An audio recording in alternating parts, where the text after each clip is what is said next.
Quindi Alessio Girardin 2.7.29, Menegaldo 2.8.22, Fiorani 2.10.07, Succi 2.10.97, Vegro 2.15.84. Questi responsi ufficiosi della batteria numero 1. In acqua c'è la seconda nonché ultima prova per andare a completare tutto il quadro dei 200 farfalla e poi per poi tuffarsi nella gara successiva, che è quella dei 200 rana.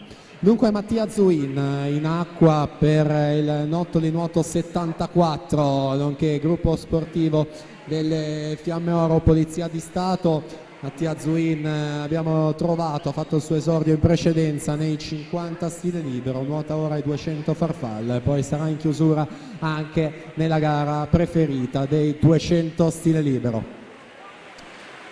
È stato medagliato in occasione dei campionati europei di Glasgow estivi del 2018, terzo nella staffetta 4x2, ancora ha nuotato la prova dei 200 stile libero il mese scorso, sempre a Glasgow, in quella piscina, in occasione dei campionati europei di basca corta.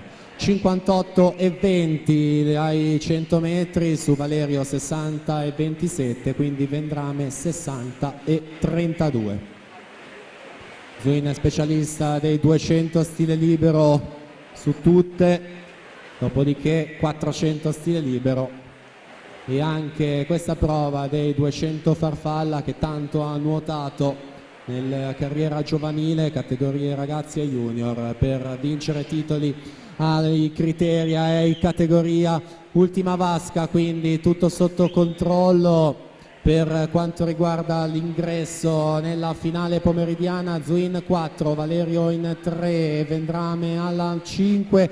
Vediamo i loro responsi cronometrici: Zuin 2.6.02, Valerio 2.6.25, quindi Vendrame 2.7.04 a chiudere in terza posizione.